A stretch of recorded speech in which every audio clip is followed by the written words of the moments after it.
నా ప్రియమైన కుమారుడా, నా ప్రియమైన కుమార్తె, నా మాటలు జాగ్రత్తగా ఆలకించుము. నా జీవితంలో ఎప్పుడూ ఆర్థిక సమస్యలే, ఒక పక్కన అనారోగ్యము, మరొక ప్రక్కన అప్పులైపోయాను. నా సమస్యలకు పరిష్కారము ఎక్కడ దొరుకుతుందా అని ఎదురుచూశాను, కాని నా సమస్యలను తొలగించేవారు ఎవరు లేరు. నా అప్పులు ఎలా తీరుతాయో నాకు అర్థము కావడము లేదు. కుటుంబములో చాలీసాలని జీతముతో చాలా ఇబ్బంది పడుతున్నాను.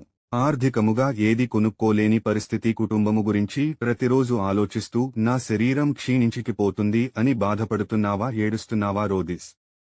తున్నావా? కన్నీరు కారుస్తున్నావా? నీ కష్టము వెనుక సంతోషము ఉందని, నీ బాధ వెనుక ఆనందము ఉందని, ఆర్థిక సమస్య వెనుక సంబరముందని, రోగాలు వెనుక గొప్ప ఆశీర్వాదము ఉందని ఎందుకు నీవు గ్రహించడము లేదు? ఇన్ని సమస్యలు నాకే వస్తున్నాయని బాధపడుతున్నావు, కాని ఈ సమస్యల వెనుక, బాధలు వెనుక ఎవరో ఒకరు ఉన్నారని, ఆయనే నా సృష్టికర్త అయిన దేవుడు, నన్ను పోషించే దేవుడు, నన్ను ఆదరించే దేవుడు.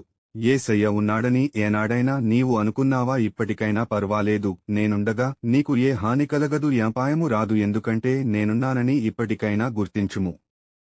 ఇంకొకటి గుర్తు తెచ్చుకో, ఎన్ని బాధలొచ్చినా, ఎన్ని సమస్య వచ్చినా, ఒక రోగము తర్వాత మరొక రోగము వచ్చిన, ఎన్ని యాక్సిడెంట్లు అయినా, ఎన్నిసార్లు ప్రాణ అపాయకర పరిస్థితులు వచ్చిన నిన్ను బ్రతికించింది ఎవరు? నేను కదా. ఇది మర్చిపోయావా? అన్నిటికీ కారణం నేనే కదా. నా దేవుడు నన్ను పరీక్షిస్తున్నాడని అనుకోవచ్చు కదా. ఎందుకు జరుగుతున్నాయో అని అనుకుంటున్నావు, కానీ దీని వెనుక ఎవరున్నారో తెలుసా? నేనే కదా. ఎందుకు బాధపడుతున్నావు? ఎందుకు దుఃఖపడుతున్నావు? ఎందుకు రోధిస్తున్నావు? ఎందుకు ఏడుస్తున్నావు? ఎందుకు కన్నీరు కారుస్తున్నావు? నీ ఆర్థిక సమస్యలను తొలగిస్తాను, నీ ప్రతి రోగమును స్వస్థపరుస్తాను, నీ దుఃఖాన్ని తొలగిస్తాను, నీ బాధలను తొలగిస్తాను, నీ కన్నీరుని ఆనంద భాష్పాలుగా మారుస్తాను. నీకంటే గొప్పవాడు ఎవడూ ఉండడు. బైబిల్ వాక్యము చదువు. ద్వితీయోపదేశకాండము 32వ అధ్యాయము 39వ వచనము. ఇదిగో, నేనే దేవుడను, నేను తప్ప వేరొక దేవుడు లేడు. మృతి నొందించువాడను, బ్రతికించువాడను నేనే.